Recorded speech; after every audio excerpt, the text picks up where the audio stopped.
Combat effectiveness came from volume of fire. The PPSh-41 fired 700 rounds per minute. Cyclic rate. Actual rate depended on magazine capacity. Drum magazine, 71 rounds in 6 seconds. That's 710 rounds per minute if you could reload instantly. Box magazine, 35 rounds in 3 seconds. Then reload. Soviet infantry tactics emphasized fire superiority, not accuracy, not precision, volume, overwhelming volume. A German squad with bolt-action rifles could fire maybe 15 rounds per minute. Aimed fire, accurate fire, disciplined fire. A Soviet squad with PPSh-41s could fire 7,000 rounds per minute. Unaimed fire, suppressive fire, overwhelming fire. The Germans couldn't compete, couldn't match volume, couldn't suppress Soviet positions, couldn't advance under that fire. The effective range was officially 150 yards, realistically 50 yards.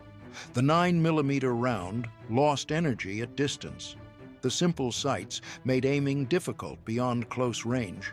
The weapon was designed for close combat, urban fighting, forest fighting, trench fighting, the environments where World War II was actually fought on Eastern Front. In those environments, the PPSh-41 excelled.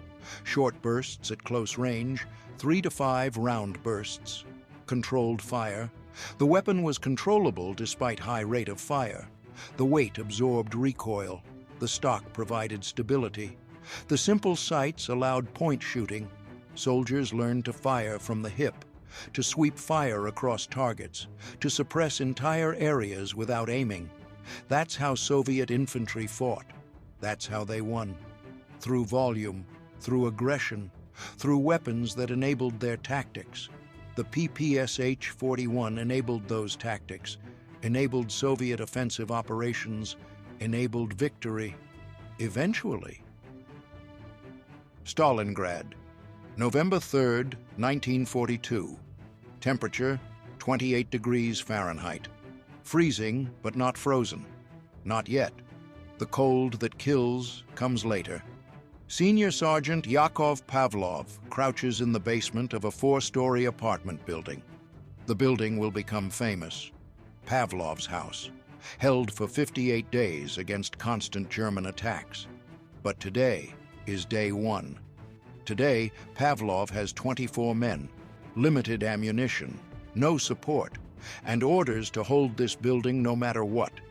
In his hands, a PPSh-41 submachine gun, Pistolet Pulemyot Shpagina, Shpagin's machine pistol, named after its designer, Georgy Shpagin. The weapon weighs 8 pounds, fires 9mm rounds, 700 rounds per minute. Drum magazine holds 71 rounds, enough firepower to hold a room, a hallway, a staircase, a building. The PPSh-41 is crude, simple, cheaply made, stamped steel, minimal machining, chrome-lined barrel, wooden stock. Nothing fancy, nothing elegant, just function, just reliability, just enough gun to kill Germans. 6 million of these weapons will be produced during the war. 6 million. More than any other submachine gun in history. The Soviet Union will manufacture them in tractor factories, in automobile plants, in any facility with metal presses and basic tools. Production time, 7 hours per weapon. Compared to German MP-40, 18 hours. Soviet efficiency through simplicity. Soviet mass production through desperation. Pavlov checks his drum magazine. 71 rounds loaded. He can hear Germans outside, can hear tanks, can hear infantry, can hear death approaching. The PPSh-41 has effective range of 150 yards, but Pavlov will fight at 10 yards, 5 yards, point blank, urban combat, room clearing, stairwell fighting.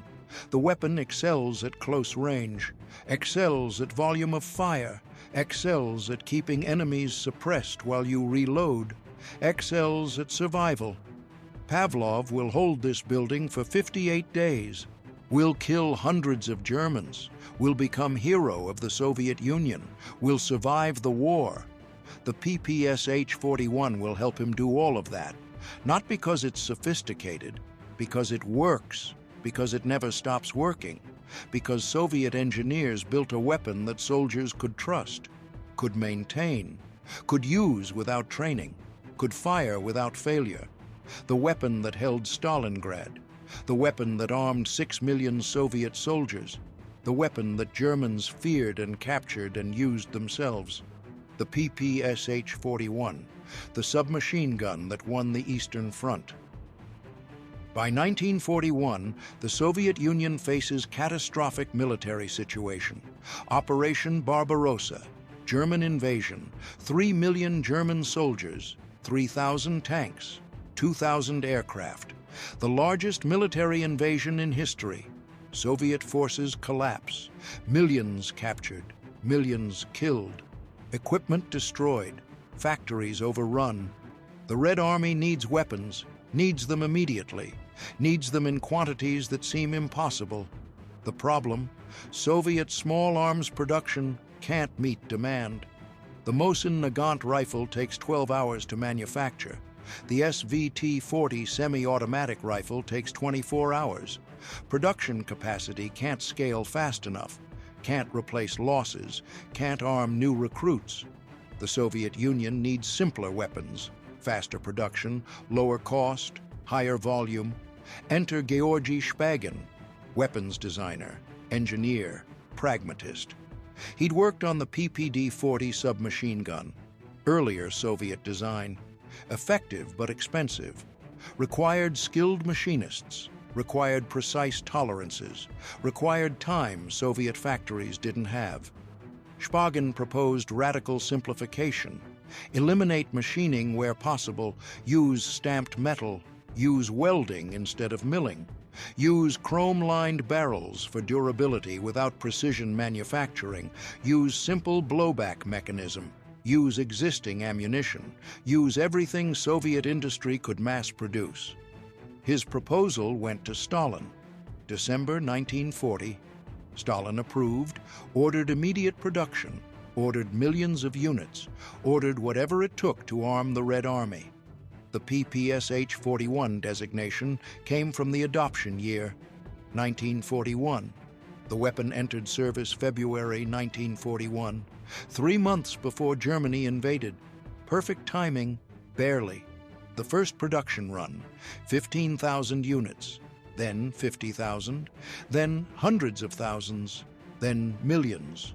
Soviet factories converted, tractor plants, automobile facilities, any factory with metal presses, any facility with welding equipment, any location behind front lines. Moscow, Leningrad, Stalingrad, Tula, Izhevsk, dozens of facilities, all producing PPSh-41s, all racing to arm Soviet soldiers before German bullets killed them. The PPSh-41 design philosophy was revolutionary simplicity, 87 parts total, compared to MP-40, 93 parts. But the PPSh-41 parts were simpler, cruder, easier to manufacture. The receiver, stamped steel, one piece, bent into shape, welded at seams. No milling required, no precision machining, just metal press and welding torch. Any factory could make it. The barrel, chrome-lined, chrome plating extended barrel life, allowed looser tolerances, compensated for imprecise manufacturing. The barrel lasted thousands of rounds, even with cheap steel, even with minimal quality control. The bolt, simple rectangular block, machined from solid steel, heavy. Mass provided inertia for blowback operation. No complicated locking mechanism, no delicate parts, just heavy bolt slamming back and forth. The trigger mechanism, 8 parts, simple sear, simple spring, simple disconnector. A trained armorer could disassemble and reassemble in 2 minutes. An untrained soldier could learn in 10 minutes. The stock, wood, cheap wood, whatever was available, birch, beech, pine, didn't matter, just needed to be solid enough to hold the gun. The magazine? Two types. Drum magazine holding 71 rounds, curved box magazine holding 35 rounds. The drum was iconic, distinctive. Large circular magazine mounted underneath gave the weapon unmistakable profile. The drum was also problematic. Heavy, complex, required winding like a clock spring, jammed occasionally. But 71 rounds meant sustained fire, meant suppression, meant psychological impact. The sound of 71 rounds firing in 4 seconds terrified Germans. The box magazine was simpler, more reliable, lighter, but half the capacity. Most soldiers preferred drums for combat, boxes for training. Weight, 8 pounds empty, 11 pounds with loaded drum, 13 pounds with loaded drum and full gear. Heavy for a submachine gun, but acceptable. Soviet soldiers were strong. Soviet soldiers were desperate. Soviet soldiers would carry whatever killed Germans. Production numbers reveal Soviet industrial capability under pressure. 1941, 90,000 units produced. First year, limited production. Learning phase. 1942, 1,500,000 units, 10 times previous year. Factories at full capacity, multiple facilities online, production optimized. 1943, 2 million units.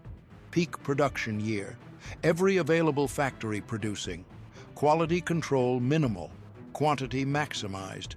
1944, 1,800,000 units, still massive production. Slight decline as other weapons prioritized. 1945, 600,000 units through May. War ending, production slowing. Total, approximately 6 million units produced during war years, 6 million PPSh-41 submachine guns, enough to arm entire armies, enough to equip every infantry platoon, enough to change Soviet tactical doctrine. The cost per unit, 500 rubles, compared to Mosin Nagant rifle, 163 rubles. The PPSh-41 cost 3 times more than a rifle, but provided 10 times the firepower, provided 700 rounds per minute, provided suppression capability, provided psychological advantage. The investment paid off. Production time, 7 hours per weapon.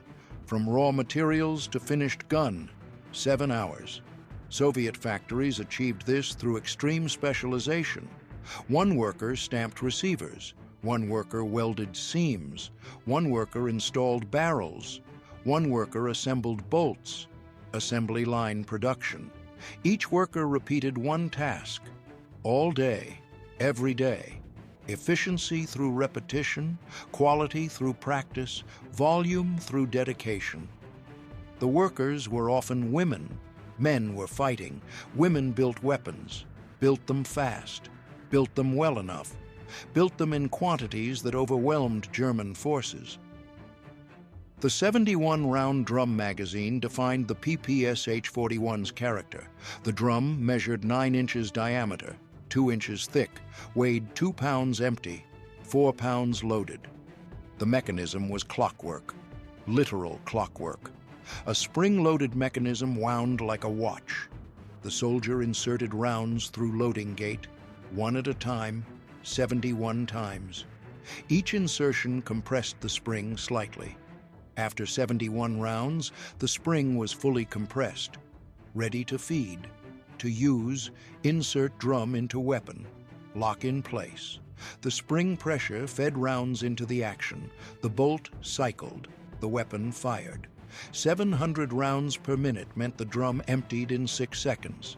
6 seconds of sustained automatic fire, 6 seconds of suppression, 6 seconds of psychological terror for anyone on the receiving end.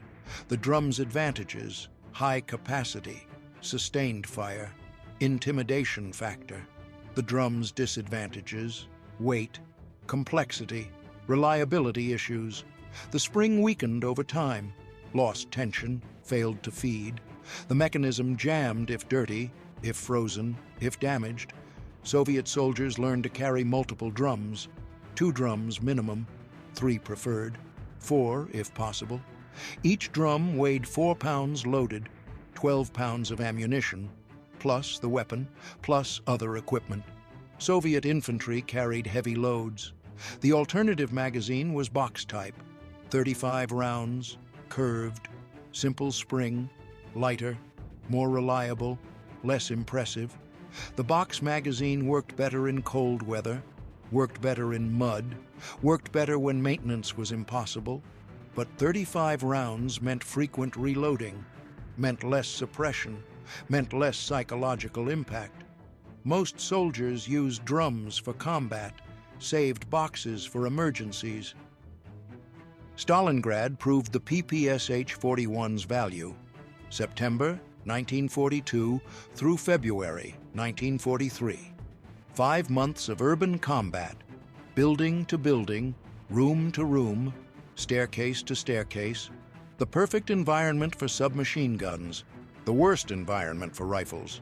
German infantry carried Kar 98K rifles, bolt action, 5 rounds, long, unwieldy in tight spaces, good for long-range combat, terrible for room clearing. Soviet infantry carried PPSh-41s, automatic, 71 rounds, compact enough, perfect for close combat, perfect for urban warfare, perfect for Stalingrad. Vasily Chuikov commanded Soviet forces in Stalingrad. He ordered maximum PPSh-41 distribution. Every squad needed at least 3. Every platoon needed at least 10. Company commanders carried them. Battalion commanders carried them. Everyone carried submachine guns. The doctrine changed. Rifles became support weapons. Submachine guns became primary weapons. The reversal of normal infantry organization. But Stalingrad wasn't normal. Stalingrad was hell. And in hell, volume of fire mattered more than range. Senior Sergeant Yakov Pavlov held his building with PPSh-41s. His men fired thousands of rounds, held stairwells, held rooms, held positions that should have fallen.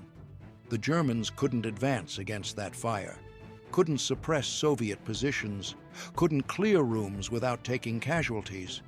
Lieutenant Anatoly Chekhov, 13th Guards Rifle Division, Stalingrad, November 1942. The PPSh is our salvation. We fire until Germans hide. Then we advance. Then we fire again. The weapon never stops, never fails. German weapons jam in cold, jam in dirt. Our weapons work, always work. That's why we win. Not because we're better soldiers, because our weapons work. The statement reveals Soviet perspective. Weapons reliability mattered more than soldier skill. Volume mattered more than accuracy. Function mattered more than elegance. The PPSh-41 provided all of those. Provided them consistently. Provided them when nothing else worked. German forces captured PPSh-41s enthusiastically. The weapon was superior to MP-40 in several ways. Higher rate of fire, larger magazine capacity, better reliability in cold weather. German soldiers knew this. German officers knew this. Official policy prohibited using Soviet weapons. German ammunition was different. 9mm parabellum versus Soviet 9mm. Not interchangeable. Using captured weapons meant using captured ammunition, meant logistics problems, meant supply issues. But soldiers don't care about logistics when they're being shot at. Soldiers care about survival. Captured PPSh-41s offered better survival than issued MP-40s. German soldiers used them extensively. Units on Eastern Front accumulated hundreds of captured PPSh-41s. Some units issued them officially, redesignated MP-41R. The R meant Russian origin. The weapons received German markings, German modifications. Some were converted to fire 9mm parabellum, required new barrels, new magazines. German engineering solving Soviet weapons supply problems. Other units just used captured Soviet ammunition, scavenged from battlefields, taken from prisoners, stockpiled from victories. The ammunition was plentiful. Soviet forces left ammunition everywhere. Dead soldiers, abandoned positions, destroyed vehicles. German forces collected it, used it, extended their captured weapons utility. Obergefreiter Hans Schmidt, 389th Infantry Division, Eastern Front, winter 1943. I carry MP-41, the Russian weapon, superior to our MP-40. More bullets, faster fire, never jams in cold. My sergeant doesn't care that it's Russian, cares that it works. We all use captured weapons when possible. Better tools make better soldiers. The Russians build crude weapons, but crude works when elegant fails. The admission reveals reality. German weapons were over-engineered, required maintenance, required care, required conditions that combat didn't provide. Soviet weapons were under-engineered, required nothing, worked anyway. The crude weapon outlasted the elegant weapon. The simple mechanism beat the complex mechanism. The cheap gun worked better than the expensive gun. Winter warfare proved PPSh-41 superiority, -40 degrees Fahrenheit. The cold that stops everything, stops engines, stops machines, stops weapons, except the PPSh-41. The chrome-lined barrel resisted freezing. The simple mechanism had few parts to freeze. The large clearances allowed ice formation without jamming. Soviet soldiers field-stripped weapons in seconds, cleared ice, reassembled, continued fighting. German weapons froze. MP-40s jammed. Kar-98Ks wouldn't cycle. Lubrication froze solid. Actions locked. Triggers wouldn't pull. German soldiers built fires, thawed weapons, lost combat effectiveness, lost initiative, lost battles. The PPSh-41 needed minimal lubrication. Some units removed lubrication entirely. Dry weapons in winter. No oil meant nothing to freeze. The mechanism still worked. Loose tolerances allowed dry operation. Chrome lining prevented rust. The weapon functioned without care, without maintenance, without anything except ammunition. Private Ivan Kozlov, 64th Army, Stalingrad, January 1943. My PPSh fires when everything else freezes. I keep it outside, never bring inside. Temperature shock causes condensation. Condensation causes ice. Keep weapon at outside temperature. It works. German prisoners tell us their weapons freeze. They cannot fight in cold.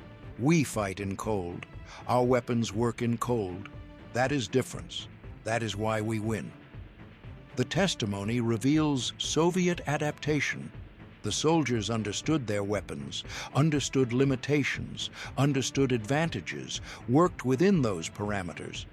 The PPSh-41 worked in conditions that stopped other weapons, worked in cold that killed soldiers, worked when working mattered most. That reliability changed the war, changed tactical balance, changed outcomes. The Germans couldn't fight effectively in winter. The Soviets could. The PPSh-41 was one reason why. The drum magazine's distinctive sound became psychological weapon. 700 rounds per minute creates unique acoustic signature, rapid fire, almost continuous, the sound of tearing cloth, magnified, sustained, terrifying. German soldiers learned to recognize it, learned to fear it, learned that PPSh-41 fire meant Soviet attack, meant overwhelming fire, meant seeking cover immediately. The psychological effect multiplied physical effect. The weapon didn't just suppress through bullets, suppressed through sound, through anticipation, through fear. A single PPSh-41 firing sounded like multiple weapons. The rate of fire was so high, the sound was so continuous. Enemy soldiers overestimated Soviet strength, thought they faced more weapons than actually present, thought they were outnumbered. Sometimes they were, sometimes they weren't. The sound made it impossible to tell. Junior Lieutenant Franz Weber, Wehrmacht, captured Kursk, July 1943, interrogation transcript. The Russian machine pistol is terror weapon, not because it's accurate, it's not. Not because it's powerful, it's not. Because the sound, the continuous fire. You hear it and you know 50 bullets are coming. 70 bullets. You cannot count. You cannot aim. You can only hide. And while you hide, Russians advance. The weapon wins through intimidation more than lethality. The assessment was accurate. The PPSh-41 killed through suppression more than direct hits, killed by enabling Soviet infantry to close distance, to advance under fire, to reach German positions. Once Soviet infantry reached close range, the battle was over. German rifles couldn't compete at 10 yards.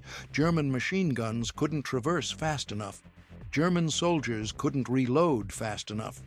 The PPSh-41 with 71 rounds won close-range fights, won them decisively, won them repeatedly. That's why Soviet infantry tactics emphasized closing distance, getting close, fighting close, winning close. The weapon enabled the tactics. The tactics won the war. Production quality varied wildly. Early PPSh-41s, well-made, properly finished, chrome-lined barrels, smooth actions. Late war PPSh-41s, crude, roughly finished. Barrels sometimes not chrome-lined, actions rough. But both versions worked. Both killed Germans. The Soviets prioritized function over form, prioritized quantity over quality, prioritized good enough over perfect. A rough PPSh-41 that worked beat a perfect rifle that didn't exist. Better to have crude weapon immediately than perfect weapon eventually. This philosophy extended to all Soviet weapons production, to tanks, to artillery, to aircraft. Make them adequate, make them fast, make them numerous. The results proved the philosophy correct. Soviet production overwhelmed German production, overwhelmed through volume, through speed, through acceptance of imperfection. The Germans made perfect Panthers. The Soviets made adequate T-34s. The Germans made perfect MP-40s. The Soviets made adequate PPSh-41s. The Germans lost. The adequate beat the perfect, because adequate came in thousands. Perfect came in hundreds. War is mathematics. Numbers matter more than quality. Eventually, the PPSh-41 embodied this.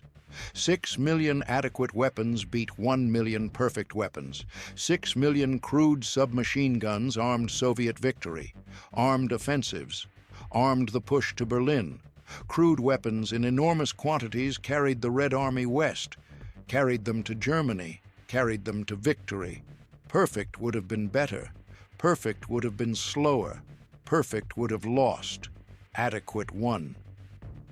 Foreign use extended beyond Germany. Finland captured thousands of PPSh-41s during Winter War and Continuation War. Finnish forces designated them KP-31, used them extensively, preferred them to domestic weapons in some situations, modified some to use Finnish ammunition. The Finns were practical, used whatever worked. The PPSh-41 worked. Poland received PPSh-41s from Soviet Union, armed Polish People's Army, used them through 1940s, eventually replaced by domestic designs. But the PPSh-41 armed Polish liberation. China received massive quantities. Millions of PPSh-41s went to communist forces, used in Chinese Civil War, used in Korean War. The Type 50 was Chinese copy, nearly identical, manufactured domestically. North Korea used PPSh-41s extensively.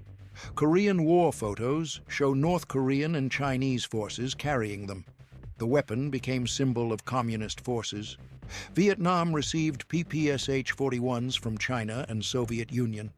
Viet Minh used them against French. Viet Cong used them against Americans. The weapon that fought at Stalingrad fought at Dien Bien Phu. fought in jungles 50 years later. The design's longevity proved its effectiveness, proved the value of simplicity, proved crude weapons outlast sophisticated weapons.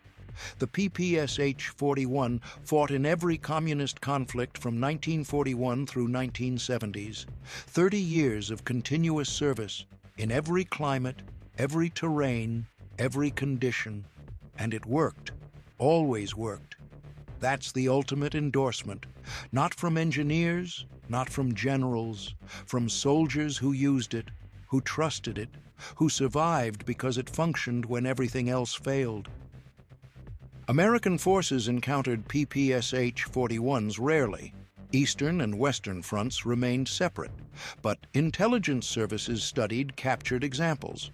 Aberdeen Proving Ground tested PPSh-41s, fired them, evaluated them, compared to American weapons.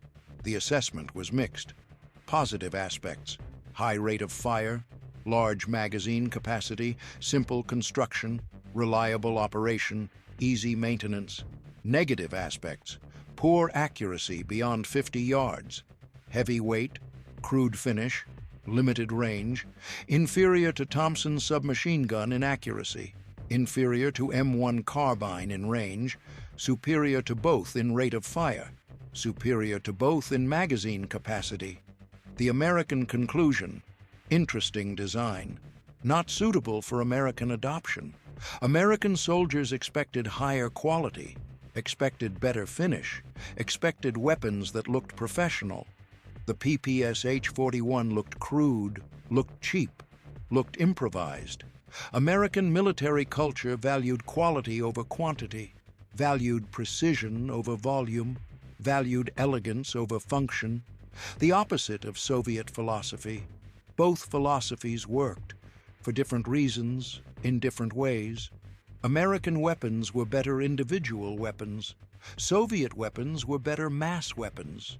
American forces won through superior coordination. Soviet forces won through superior numbers. American weapons supported American tactics. Soviet weapons supported Soviet tactics. Neither was wrong. Neither was better universally. Each was optimized for its user's needs. The PPSh-41 was perfect Soviet weapon. Would have been terrible American weapon.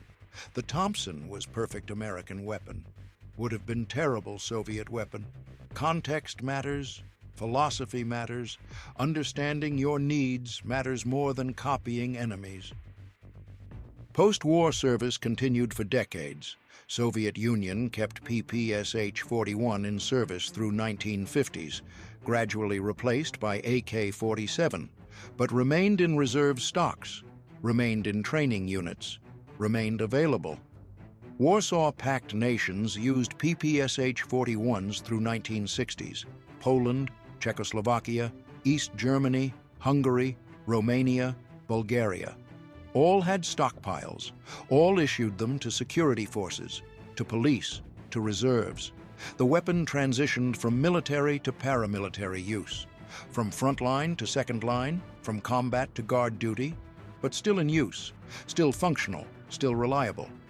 Communist insurgencies worldwide used PPSh-41s: Vietnam, Laos, Cambodia, Africa, Latin America.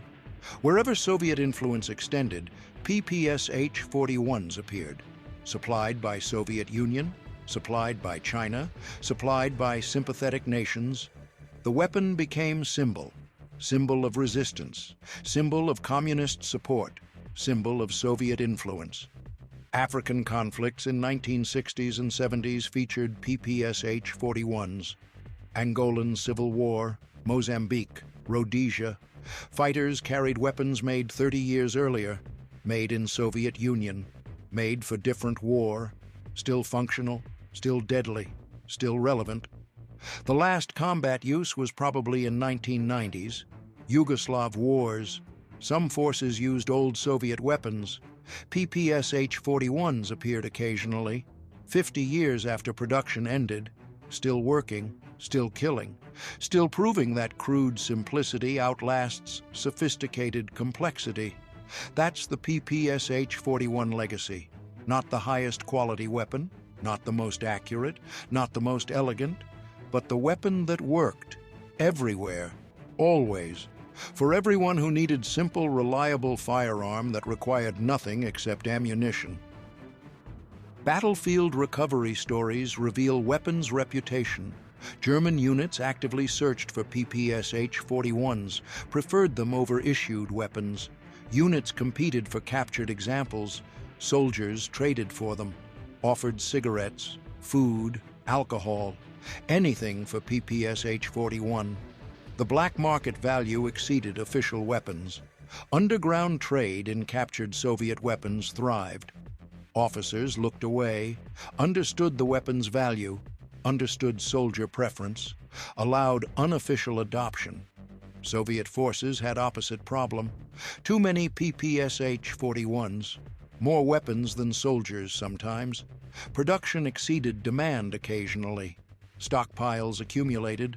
Distribution issues created surpluses in rear areas, shortages in frontline units.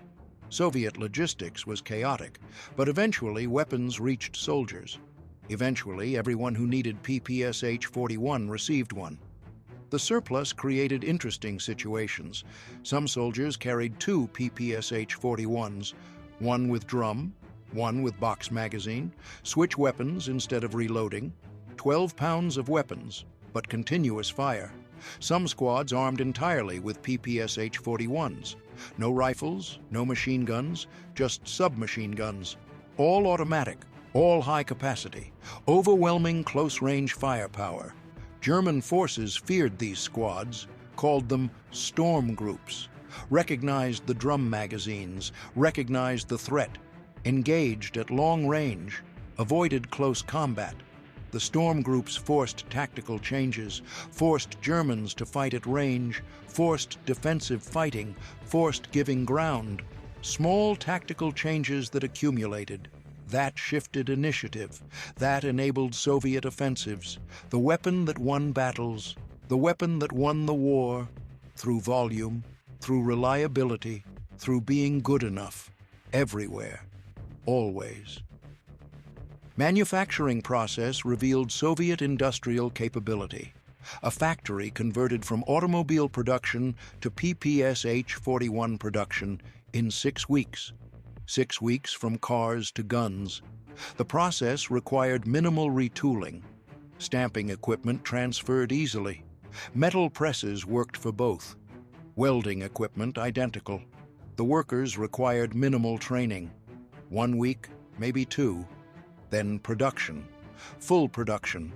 The speed impressed observers, impressed German intelligence, impressed Western allies.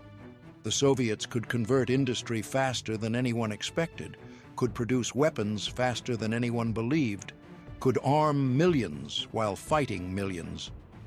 The factories worked 24 hours, 3 shifts, 8 hours each.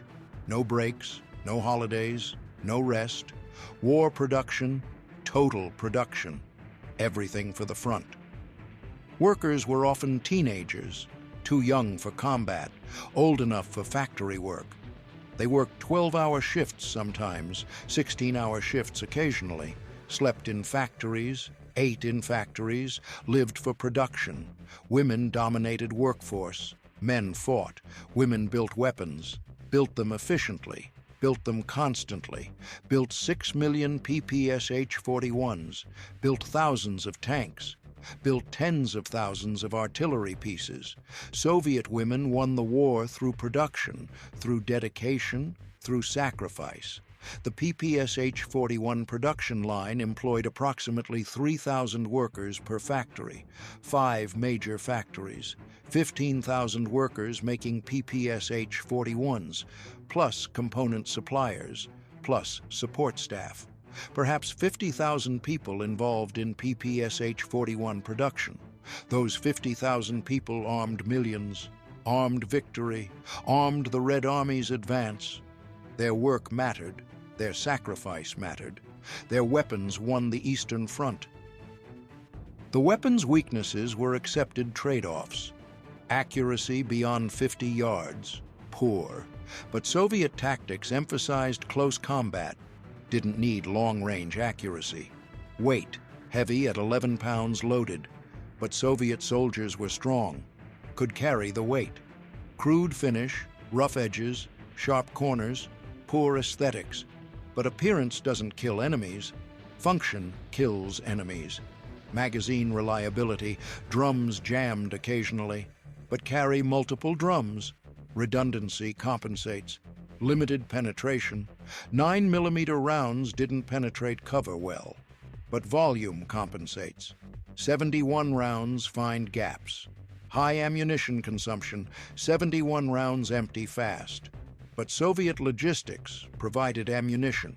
Tons of ammunition, mountains of ammunition.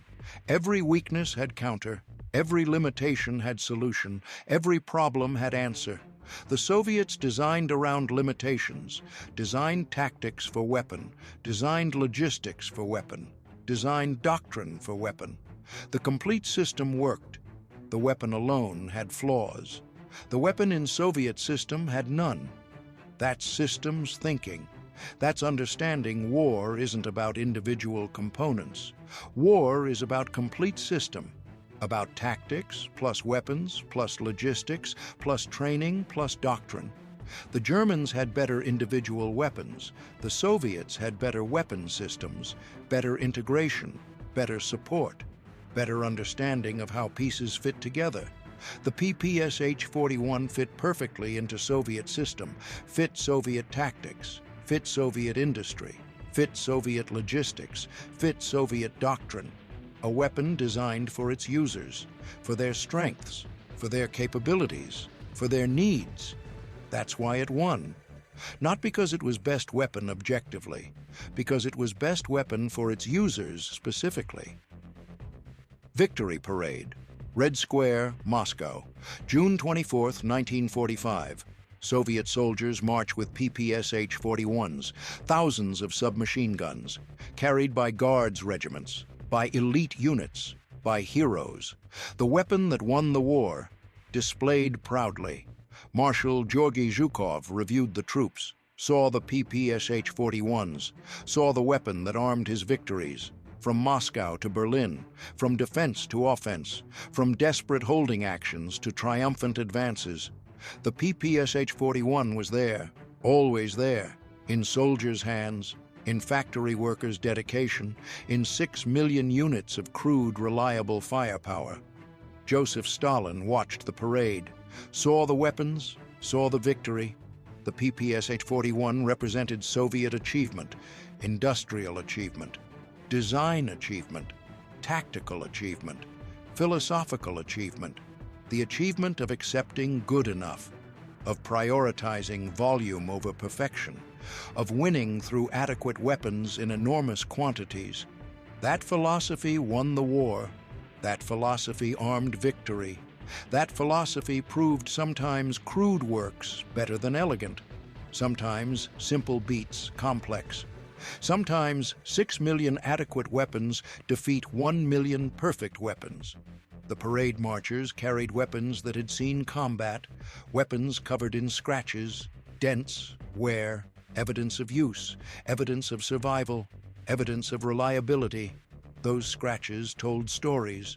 Stalingrad, Kursk, Operation Bagration, Berlin, every major Eastern Front battle.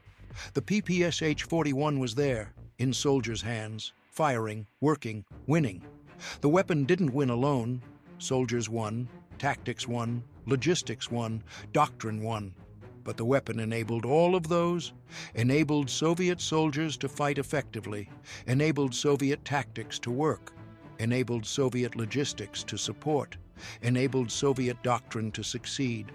The PPSh-41, the submachine gun that armed 6 million Soviet soldiers, that fired billions of rounds, that killed hundreds of thousands of German soldiers, that held Stalingrad, that stormed Berlin, that won the Eastern Front, through simplicity, through reliability, through crude effectiveness, through being good enough when perfect was impossible.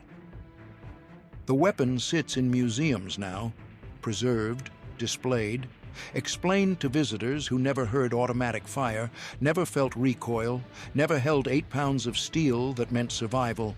The placard reads, PPSh-41 submachine gun, Soviet Union, World War II, 6 million produced, caliber 9mm, magazine capacity 71 rounds, rate of fire 700 rounds per minute. Numbers, specifications, facts, but missing the story, missing the context, missing why those numbers mattered, missing that 6 million wasn't just production, was philosophy, was commitment, was understanding that adequate in quantity beats perfect in scarcity. Missing that 71 rounds wasn't just capacity, was psychological weapon, was suppression tool, was fear generator. Missing that 700 rounds per minute wasn't just rate, was tactical enabler, was doctrine implementer, was victory facilitator. The museum visitors see metal and wood, see historical artifact, see old weapon from old war. They don't see the factory worker who made it, working 24-hour shifts, sleeping on factory floor, building weapons instead of going home. They don't see the soldier who carried it, through Stalingrad winter, through Kursk summer, through Warsaw ruins, through Berlin streets. They don't see Yakov Pavlov holding his building, holding against impossible odds, with impossible weapon that worked anyway. The PPSh-41 deserves more than museum display, deserves recognition, deserves understanding. Not because it was perfect, because it was perfectly suited to Soviet needs, Soviet capabilities, Soviet philosophy. The weapon that proved crude simplicity can beat sophisticated complexity. That proved quantity has quality all its own. That proved sometimes the best weapon is the weapon you can actually build, actually field, actually use. The Germans built perfect weapons they couldn't produce in quantity. The Soviets built adequate weapons they produced in millions. The adequate weapons won, the PPSh-41 won, through being good enough, being available, being everywhere, being in 6 million Soviet soldiers' hands when those hands needed weapons most. That's victory. That's legacy. That's why the crude stamped steel submachine gun with the drum magazine and the chrome-lined barrel matters. Not because it was sophisticated, because it was Soviet, because it worked, because it won.